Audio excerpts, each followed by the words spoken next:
밀실 야담을 방문해 주셔서 너무나 감사합니다. 좋아요와 구독은 저에게 큰 힘이 됩니다. 그럼 오늘의 이야기 시작하겠습니다. 옛날 옛적 조선 후기 한양 외곽 깊은 산자락에 위치한 고택이 있었습니다. 그 집은 돌담으로 둘러싸여 있었고 봄이면 뒤뜰에 복숭아꽃이 만발하여 마치 분홍빛 구름이 내려앉은 듯 아름다웠죠. 이곳에 도화연이라는 마님이 살고 있었습니다. 도화연 마님은 이제 30 즈음의 나이였지만 얼굴에는 이미 세월의 흔적이 깃들어 있었어요. 남편 윤학철 대감은 3년 전 중풍으로 쓰러진 후 자리에 누워 말 한마디 제대로 못하고 있었죠. 그저 빛바랜 눈동자로 천장만 바라볼 뿐이었습니다. 대감님, 오늘은 국을 한 숟가락 더 드셨네요. 점점 나아지실 거예요. 도화연 마님의 말에도 대감은 반응이 없었습니다. 방 안에는 약 냄새와 병자의 무거운 숨소리만 가득했어요. 도화연 마님은 남편을 돌보는 일로 하루를 시작해 하루를 마쳤습니다. 하지만 그 속에는 말로 표현할 수 없는 외로움이 가득했죠. 마님, 저녁상을 차렸습니다. 여종 초란이 방문을 살짝 열고 말했습니다. 초란은 20살 무렵의 젊은 여종으로 도화연 마님이 시집 올 때 데려온 몸종이었어요. 하얀 살결에 날카로운 눈매를 가진 초란은 얼핏 보면 양반집 규수 같은 기품이 있었죠. 식사는 방에 들여놓고 나가거라, 도화연 마님이 말했습니다. 초란은 상을 놓고 나갔어요. 도화연 마님은 음식을 거의 입에 대지 않았습니다. 해가 지고 밤이 깊어가는 동안 도화연 마님은 창가에 앉아 달빛만 바라보고 있었죠. 그러다 밤이 깊어지면 도화연 마님은 조용히 방문을 열고 나왔습니다. 뒤뜰로 난 좁은 복도를 따라 걸었죠. 달빛이 드리워진 마루를 지나면 행랑채로 가는 길이 나왔어요. 그곳에서 도화연 마님은 발걸음을 멈추고 한숨을 내쉬었습니다. 행랑채 끝방에서 들려오는 소리에 도화연 마님은 숨을 죽였습니다. 방 안에서는 초란과 머슴, 복돌이 은밀한 시간을 보내고 있었죠. 뜨거운 숨결과 낮은 신음소리, 도화연 마님은 귀를 막지 않았습니다. 오히려 그 소리에 온 신경을 집중했어요. 그것만이 이 고택에서 느낄 수 있는 유일한 생명의 증거였으니까요. 복돌아, 오늘 밤도 초란의 속삭임이 담장을 타고 흘러왔습니다. 도화연 마님은 벽에 등을 기대고 천천히 주저앉았어요. 눈을 감자 머릿속에 복돌의 모습이 떠올랐습니다. 다부진 어깨와 햇볕에 그을린 얼굴, 땀에 젖은 머리카락. 복돌은 25 정도로 보이는 젊은 머슴이었죠. 원래는 이웃 마을에서 온 일꾼이었는데 힘이 세고 일을 잘해서 정식 머슴으로 들인 사람이었습니다. 도화연 마님은 자신도 모르게 입술을 깨물었습니다. 가슴 안에서 울컥하는 감정을 꾹 눌러 참았죠. 이렇게 밤마다 남의 정을 훔쳐보는 자신이 한심하게 느껴졌습니다. 하지만 멈출 수 없었어요. 그 방, 그 소리, 그 흔들림. 그것만이 도화연 마님에게 유일한 생의 증거였으니까요. 마님, 문득 누군가 부르는 소리에 도화연 마님은 놀라 벌떡 일어났습니다. 뒤를 돌아보니 나이 든 여종 금녀가 서 있었죠. 이 밤에 여기서 뭐 하십니까?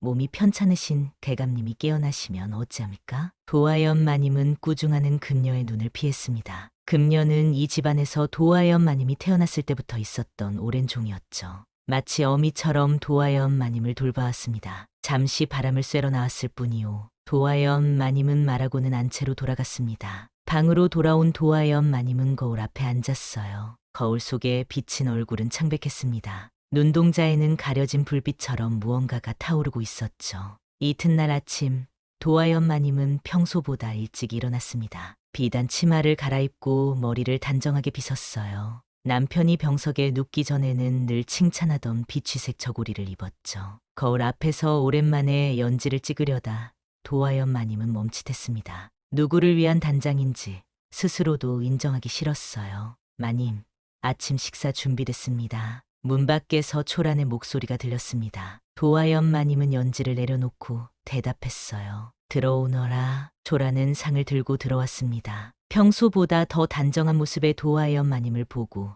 눈을 동그랗게 떴죠. 오늘은 어디 나가실 일이라도 있으신가요? 도화연 마님은 잠시 말을 고르다 대답했습니다. 뒤뜰 복숭아 나무를 보러 가고 싶구나. 요즘 꽃이 필 때가 되었을 텐데. 초란은 조심스럽게 말했어요. 벌써 며칠 전에 다 졌습니다. 이제 작은 열매가 맺히고 있어요. 도화연 마님의 표정이 흐려졌습니다. 집안일에 관심을 두지 않은 지 오래였죠. 남편이 아프고 나서부터는 뒤뜰에도 나가본 적이 없었어요. 그래, 열매가 맺혔구나. 아침 식사를 마친 도하연 마님은 뒤뜰로 나갔습니다. 복숭아 나무 아래 작은 평상이 놓여 있었죠. 예전에는 남편과 함께 앉아 차를 마시던 곳이었습니다. 도하연 마님이 평상에 앉자 멀리서 나무를 다듬는 소리가 들렸어요. 도하연 마님은 소리 나는 쪽을 바라보았습니다. 복돌이 땀을 흘리며 도끼질을 하고 있었어요. 햇볕 아래 벗은 윗도리 사이로 단단한 근육이 움직이는 모습이 보였죠. 도하연 마님은 숨이 막히는 듯한 느낌이 들었어요.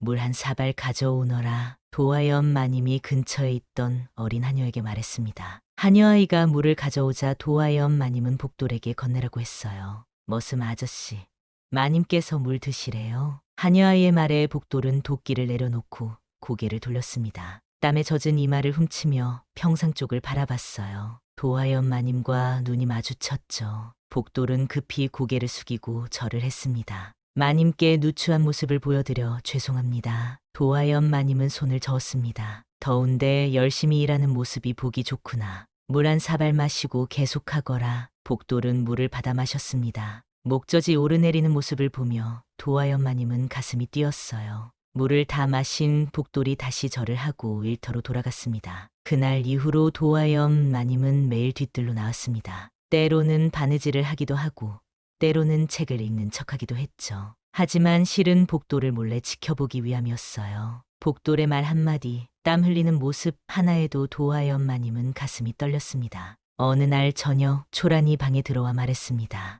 마님, 내일부터 며칠간 침실 청소를 맡아주실 분이 필요합니다. 제가 몸이 좀 편찮아서. 도하연 마님은 초란을 유심히 바라봤어요. 얼굴색은 평소와 다름없었습니다. 어디가 아프냐? 배가 좀 아픕니다. 어제부터요. 도하연 마님은 고개를 끄덕였습니다. 그래, 좀 쉬거라. 금녀에게 말해 다른 하녀를 보내도록 하마. 그날 밤 도하연 마님은 행랑채로 나가지 않았습니다. 초란이 방에 없다면 복돌도 오지 않을 테니까요. 도하연 마님은 뜬 눈으로 밤을 새웠습니다. 가슴속에 묘한 불안과 기대가 교차했어요. 다음 날 도하연 마님은 평소보다 더 공들여 치장을 했습니다. 화장대 거울 앞에서 오래 머물렀어요. 그러다 문득 남편 방이 떠올랐죠. 금녀가 남편을 씻기고 있을 시간이었습니다. 오늘은 내가 대감님을 보살피겠소.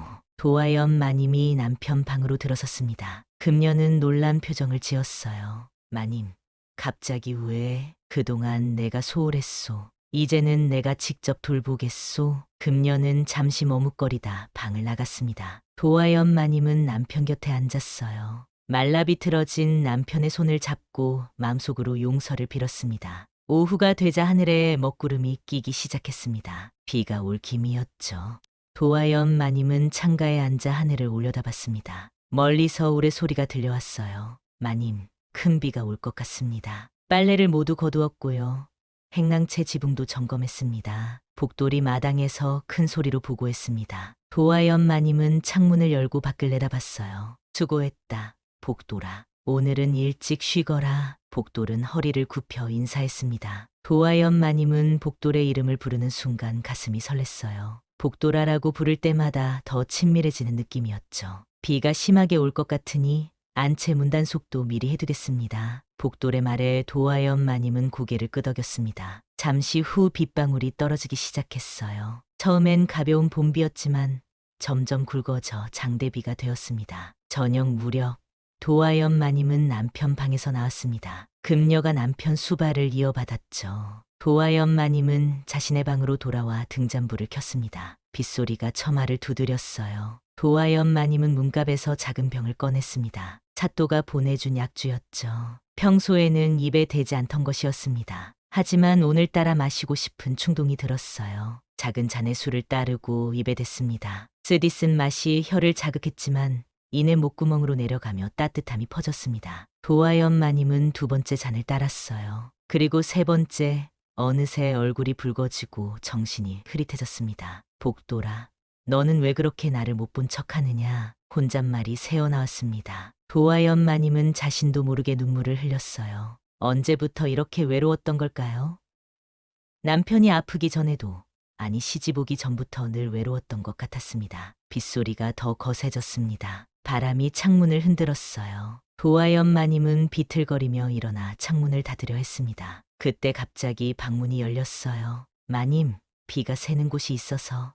아이고, 복돌이 놀란 표정으로 도화연 마님을 바라봤습니다. 도화연 마님은 술에 취해 제대로 서 있지 못했어요. 그만 넘어지려는 순간 복돌이 재빨리 다가와 도화연 마님을 붙잡았습니다. 마님, 이리 계시면 안 됩니다. 복돌의 팔에 안겨 도화연 마님은 눈을 감았습니다. 가까이서 느껴지는 복돌의 체온과 숨결이 너무 선명했어요. 도화연 마님은 눈을 감은 제 손을 뻗었습니다. 가지 마라. 복돌아, 내 손은 따뜻하구나. 복돌은 당황한 기색이 역력했습니다. 하지만 도화연 마님을 침상에 눕히고 이불을 덮어주었어요. 도화연 마님은 이불 속에서 복돌의 손을 꼭 잡고 놓아주지 않았습니다. 마님, 이러시면 안 됩니다. 제가 머슴이고 마님은 말하지 마라. 잠시만 곁에 있어다오. 복돌은 난처한 표정으로 방 안을 둘러봤습니다. 그때 문틈으로 누군가 지켜보는 시선을 느꼈어요. 복돌은 흠칫 놀라 손을 빼려 했습니다. 하지만 도화연 마님은 더 세게 복돌의 손을 붙잡았어요. 마님, 누가 보면 오해할 수 있습니다.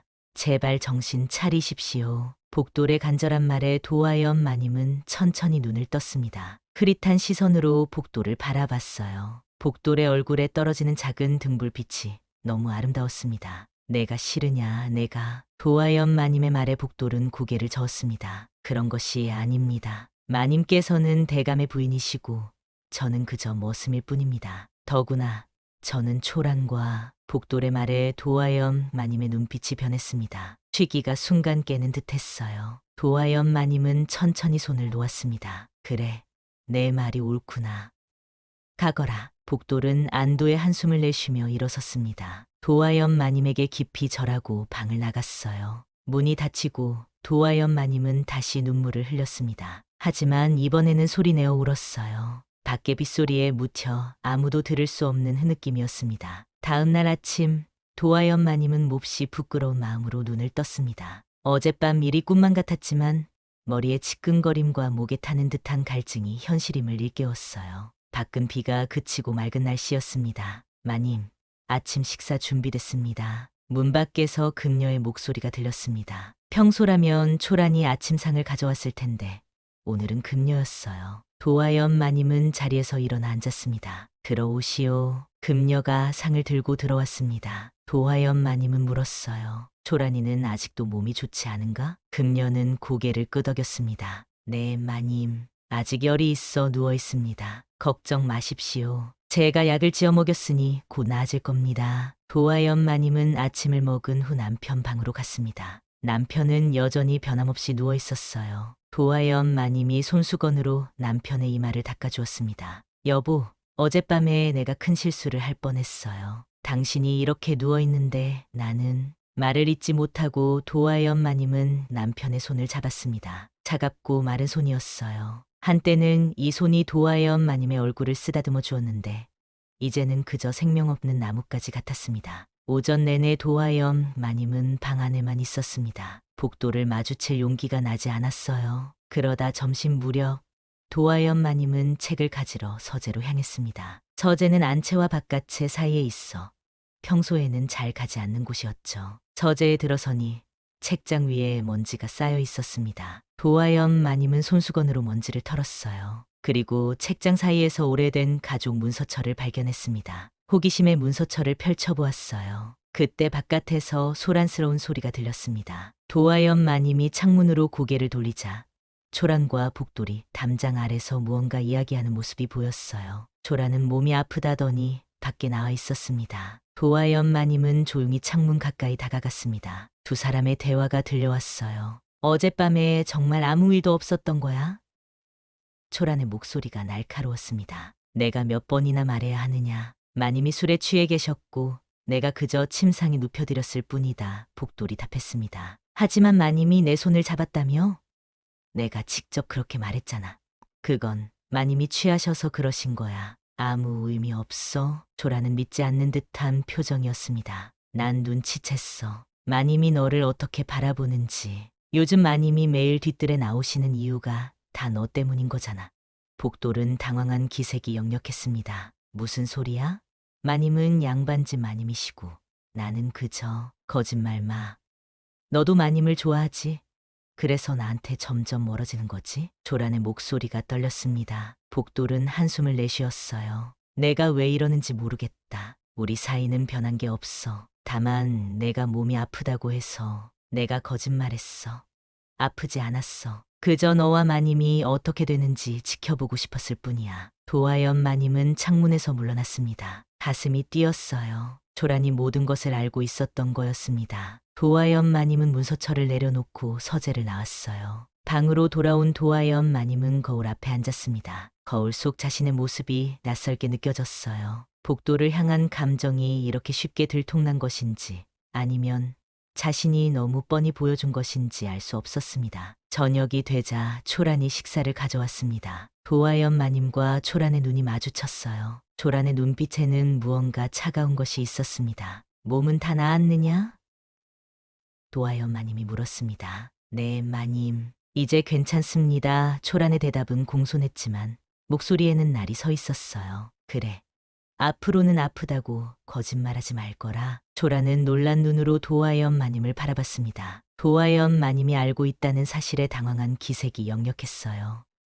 마님, 제가 더 할 말 없다면 나가보아라. 초라는 고개를 숙이고 방을 나갔습니다. 문이 닫히자 도하연 마님은 깊은 한숨을 내쉬었어요. 이제 집안의 공기가 변해버렸습니다. 돌이킬 수 없는 강을 건넌 기분이었죠. 며칠 동안 도하연 마님은 복도를 마주치지 않으려 했었습니다. 방 안에만 머물거나 남편을 간호하는 데 시간을 보냈죠. 하지만 머릿속에선 계속해서 복돌의 모습이 떠올랐습니다. 그의 따뜻한 손길, 당황하던 눈빛, 그리고 초랑과 나누던 대화, 모든 것이 뒤섞여 도하연 마님을 괴롭혔어요. 그러던 어느 날 밤, 도하연 마님은 또다시 행랑채로 향했습니다. 이번에는 초란과 복돌의 만남을 엿듣기 위함이 아니었어요. 도하연 마님은 직접 복돌을 만나고 싶었습니다. 행랑채 앞에 서서 도하연 마님은 잠시 망설였습니다. 하지만 이내 마음을 굳히고 작은 소리로 불렀어요.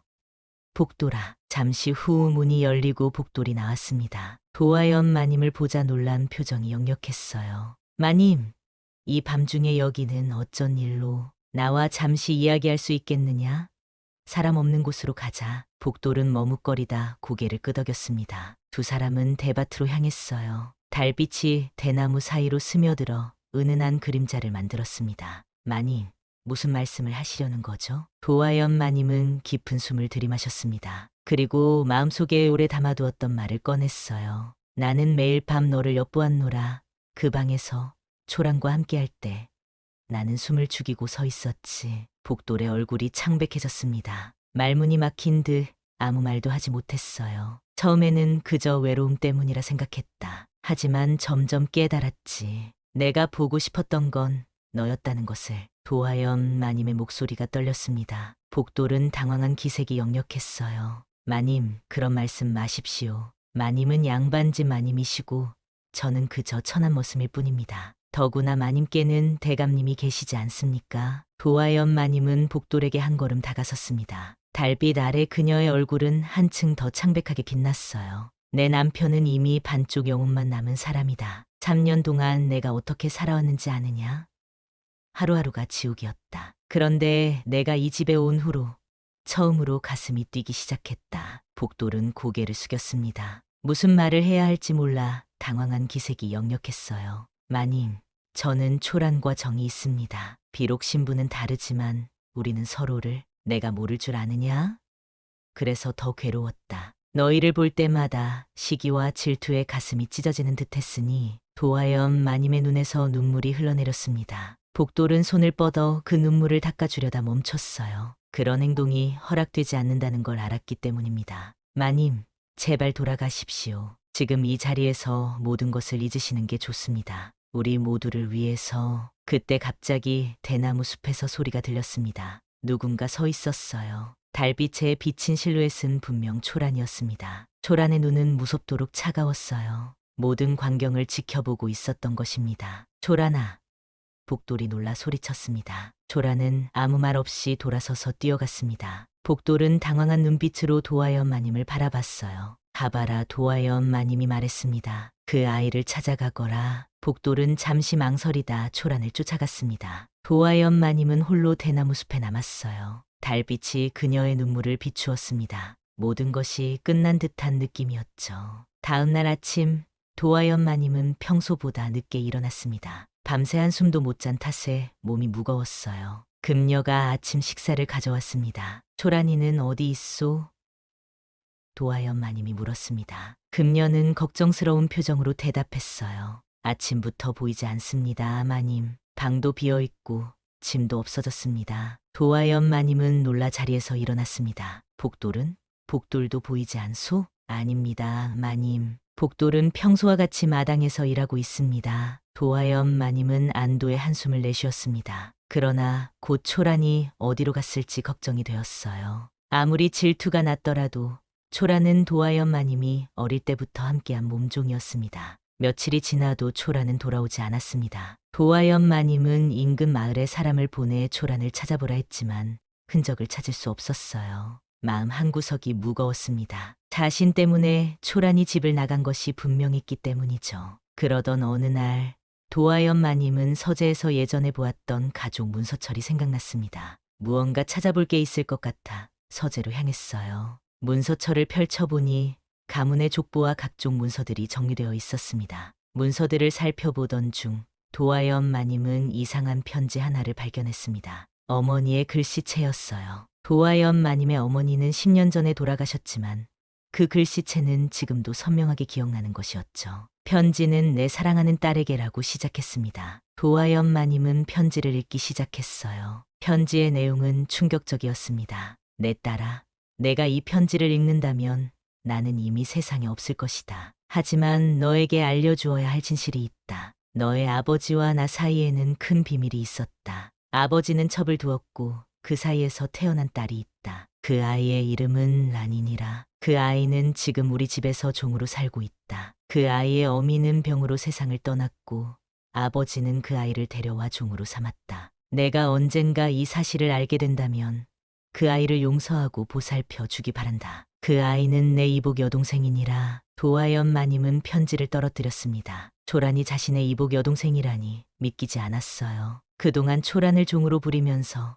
그런 사실도 모르고 있었다니. 도하연 마님은 서둘러 다른 문서들을 찾아보았습니다. 그리고 마침내 초란의 출생에 관한 기록을 발견했어요. 초란의 본명은 율란이었고 도하연 마님의 아버지와 첩 사이에서 태어난 딸이었습니다. 초란의 어머니가 죽은 후 아버지는 초란을 데려와 도하연 마님의 몸종으로 삼았던 것이죠. 이런 그 아이가 내 여동생이었다니. 도하연 마님은 혼란스러웠습니다. 그래서 초란이 자신과 닮았다고 생각했던 건가요? 그래서 초란에게 왠지 모를 친밀감을 느꼈던 건가요? 그때 문득 다른 생각이 떠올랐습니다. 복돌에 관한 문서도 있을지 모른다는 생각이었어요. 도하연 마님은 계속해서 문서들을 뒤적였습니다. 그리고 마침내 복돌에 관한 기록을 찾아냈어요. 복돌의 본명은 윤서진이었습니다. 도하연 마님은 그 이름을 보고 놀랐어요. 윤은 도하연 마님의 성씨였습니다. 계속해서 읽어내려가자 더 충격적인 사실이 나왔어요. 윤서진은 도하연 마님의 친오빠였습니다. 어릴 때 납치되어 종으로 팔려갔던 오빠였죠. 도하연 마님은 오빠가 있었다는 사실조차 몰랐습니다. 부모님이 일찍 돌아가셔서 그런 이야기를 들을 기회가 없었던 거죠. 이게 말이 되는 일인가. 도하연 마님은 온몸이 떨려왔습니다. 복돌이 자신의 친오빠라니 그동안 자신이 품었던 감정은 무엇이었던 걸까요? 도하연 마님은 충격으로 쓰러질 것 같았습니다. 급히 다른 기록들을 찾아보니 윤서진은 5살 때 납치되어 종으로 팔려갔다는 기록이 있었어요. 부모님은 오랫동안 아들을 찾았지만 결국 찾지 못했죠. 그런데 운명처럼 복돌이 이 집에 머슴으로 들어온 것이었습니다. 도하연 마님은 문서들을 모두 챙겨서 방으로 돌아왔습니다. 마음은 혼란스러웠지만 한편으로는 기뻤어요. 잃어버린 오빠를 찾았다는 생각에 가슴이 뛰었습니다. 하지만 동시에 부끄러움과 죄책감이 밀려왔죠. 자신의 오빠에게 그런 감정을 품었다니. 그날 밤 도하연 마님은 복돌을 불렀습니다. 복돌이 방에 들어서자 도하연 마님은 마음을 가라앉히려 노력했어요. 나와 이야기할 일이 있다. 앉거라. 복돌은 조심스럽게 자리에 앉았습니다. 도하연 마님은 문서들을 꺼내 복돌에게 보여주었어요. 내 본명이 혹시 윤서진이 아니냐? 복돌은 놀란 표정을 지었습니다. 어떻게 아셨습니까? 그건 제가 태어났을 때 이름이라고 들었습니다만, 내가 어릴 때 기억나는 것이 있느냐? 큰 집에 살았던 기억이라든지. 복돌은 고개를 갸웃했습니다. 가끔 꿈에서 보는 장면들이 있습니다. 큰 마당이 있는 집이었고 어머니가 저를 안고 계셨던, 하지만 그저 꿈일 뿐이라 생각했습니다. 도하연 마님은 떨리는 손으로 문서를 펼쳤습니다. 이것을 보아라. 내가 5살 때 납치되어 종으로 팔려갔다는 기록이다. 그리고 내 본명은 윤서진. 그리고 나의 이름은 윤하연이다. 복돌의 얼굴이 창백해졌습니다. 그게 무슨 뜻입니까? 너는 내 오빠이다. 우리는 한 부모에게서 태어난 남매다. 복돌은 충격의 말을 잇지 못했습니다. 온몸이 굳은 채 도하연 마님을 바라봤어요. 도하연 마님도 복잡한 감정에 잠겼습니다. 처음엔 믿기 어려웠다. 도하연 마님이 말했습니다. 하지만 족보와 기록들을 확인해 보니 틀림없어. 아버지가 남긴 기록에도 있다. 5살이던 아들이 납치되어 아직도 찾지 못했다고. 복돌은 머리를 감싸 쥐었습니다. 그의 눈에서 눈물이 흘렀어요. 그래서 제가 이 집에 처음 왔을 때 왠지 모르게 친숙하다고 느꼈던 건가요? 마당의 나무들, 우물, 그리고 마님의 얼굴까지. 도하연 마님은 고개를 끄덕였습니다. 아마도 그랬을 거야. 피는 물보다 진하다고 하잖니. 복돌은 갑자기 일어났습니다. 절망감이 얼굴에 드러났어요. 그렇다면 지난번에 마님이 저에게 그런 감정을. 복돌의 목소리가 떨렸습니다. 도하연 마님은 얼굴이 붉어졌습니다. 부끄러움에 고개를 숙였어요. 내가 내 오빠를 탐했다니, 내가 얼마나 큰 죄를 지을 뻔했던 거야. 복돌은 혼란스러운 표정으로 방 안을 서성였습니다. 그러다 문득 생각난 듯 물었어요. 그럼 초라는요? 초란도 찾아야 하지 않을까요? 도하연 마님은 한숨을 내쉬었습니다. 초란도 우리와 관련이 있어. 초라는 아버지의 첩과의 사이에서 태어난 딸이야. 나의 이복 여동생이지. 복돌의 눈이 커졌습니다. 그렇다면 초라는 제 이복 여동생도 되는 겁니까? 그래, 맞다. 우리 셋은 모두 연결되어 있었어. 하지만 우리는 그것도 모른 채 서로를 사랑하고 미워하고 질투했지. 복돌은 주저앉았습니다. 너무나 많은 진실이 한꺼번에 밝혀져 감당하기 어려웠어요. 이 모든 것이 너무 갑작스럽습니다. 제가 머슴이 아니라 양반집 도련님이었다니. 그리고 마님이 제 여동생이었다니. 도하연 마님은 울컥하는 감정을 억누르며 말했습니다. 오라버니, 이제 내가 이 집의 진짜 주인이야. 아버지가 남긴 모든 것은 본래 내 것이었어. 복돌, 아니 윤서진은 고개를 저었습니다. 아닙니다. 저는 이미 오랫동안 머슴으로 살아왔어요. 갑자기 양반이 될 수는 없습니다. 게다가 초란과 저는. 도하연 마님이 말을 끊었습니다. 이제 초란과는 그런 관계가 될 수 없어. 너희는 남매야. 비록 이복이지만. 윤서진의 눈에서 눈물이 흘렀습니다. 도하연 마님도 눈물을 참을 수 없었어요. 두 사람은 서로를 바라봤습니다. 이제는 남매로서 새로운 눈으로. 그때 문 밖에서 소리가 들렸습니다. 금녀가 급히 들어왔어요. 마님, 큰일 났습니다. 초란이가 돌아왔는데. 그게. 도하연 마님과 윤서진은 놀라 금녀를 바라봤습니다. 초란이 어떻게 되었느냐? 초란이가 관아에 포졸들을 데리고 왔습니다. 대감님을 독살하려 했다고 마님을 고발한 것 같습니다. 도하연 마님은 충격으로 말을 잇지 못했습니다. 윤서진은 벌떡 일어섰어요. 무슨 소리요? 마님이 어찌 그런 일을. 모르겠습니다. 하지만 포졸들이 지금 안채로 들이닥치고 있습니다. 도하연 마님은 창백한 얼굴로 자리에서 일어났습니다. 윤서진의 손을 잡았어요. 오라버니, 나는 결코 남편을 해치려 한 적이 없어. 그것만은 믿어주렴. 윤서진은 고개를 끄덕였습니다. 믿습니다. 마님. 아니, 화연아. 내가 가서 이 모든 것을 바로잡겠다. 윤서진은 황급히 밖으로 뛰쳐나갔습니다. 도하연 마님은 남겨진 문서들을 정리하며 떨리는 손으로 기도했어요. 제발 모든 것이 잘 해결되기를. 포졸들이 안채에 들이닥쳤습니다. 초란이 앞장서서 도하연 마님의 방으로 향했어요. 윤서진이 그들 앞을 막아섰습니다. 잠깐, 이게 어찌된 일입니까? 마님께 무슨 혐의가 있다는 겁니까? 포졸 우두머리가 앞으로 나섰습니다. 비켜라. 도하연이 대감을 독살하려 했다는 고발이 들어왔다. 우리는 이를 조사하러 왔다. 초란이 윤서진 옆으로 다가왔습니다. 그녀의 눈에는 증오와 결의가 가득했어요. 복돌아, 내가 왜 마님을 감싸는 거야? 내가 모르는 사실이 있어. 마님은 남편을 독살하려 했어. 내가 직접 봤다고. 윤서진은 초란의 눈을 똑바로 바라봤습니다. 초란아, 아니, 율란아, 내가 알아야 할 진실이 있다. 초란은 당황한 듯 눈을 깜빡였습니다. 무슨 율란이라니?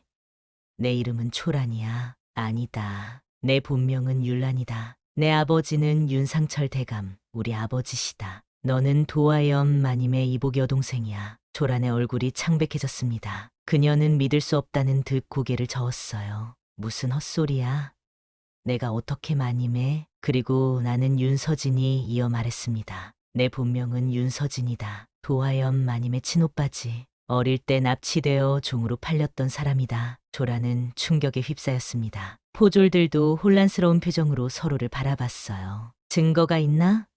포졸 우두머리가 물었습니다. 윤서진은 고개를 끄덕이고 방 안으로 들어가 문서들을 가져왔습니다. 포졸 우두머리가 문서를 살펴보았어요. 이건 정말. 조라는 떨리는 손으로 문서를 받아들었습니다. 글을 읽을 줄 아는 그녀는 천천히 내용을 확인했어요. 그녀의 눈에서 눈물이 흘러내렸습니다. 그럼 내가 마님의 여동생이라고?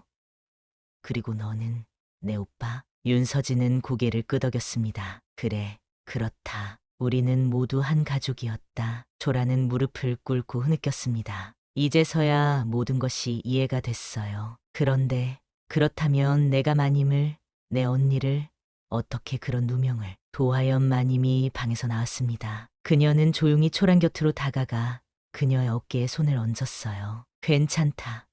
초란아.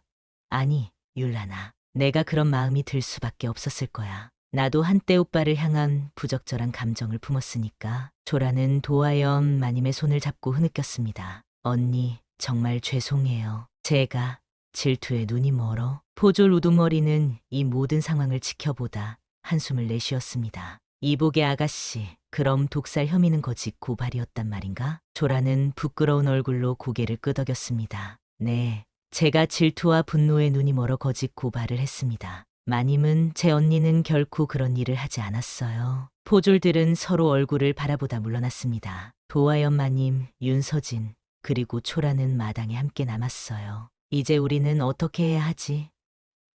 도화연 마님이 물었습니다. 윤서진은 깊은 생각에 잠겼습니다. 이 집은 이제 더 이상 우리에게 행복을 줄 수 없을 것 같습니다. 너무 많은 상처와 오해가 쌓였어요. 조란이 말했습니다. 우리 모두 이 집을 떠나면 어떨까요?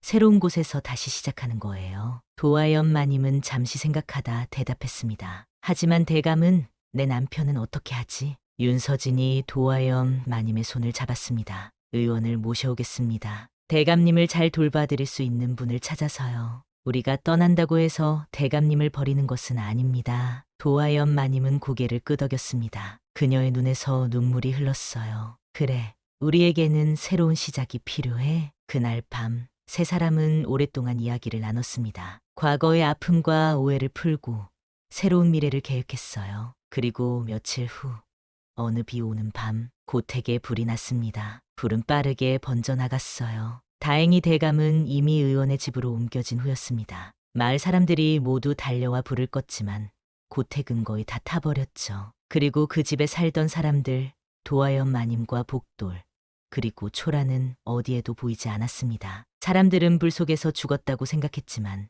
누구도 시신을 찾지 못했어요. 어떤 이는 밤중에 세 사람이 말을 타고 떠나는 것을 보았다고 했습니다. 또 어떤 이는 동쪽 바다 마을에서 새로 정착한 가족을 보았다고 했고요. 하지만 그 누구도 확실히 알지 못했습니다. 그 후로 그 집터는 도화연이라 불렸습니다. 봄이 되면 그곳에 복숭아 나무가 만발해 마치 분홍빛 구름이 내려앉은 듯했고 제비가 날아와 둥지를 틀었기 때문이죠. 도화연 더화이엔, 복숭아 꽃과 제비가 어우러진 아름다운 이름이었습니다. 도망친 세 사람은 어디로 갔을까요?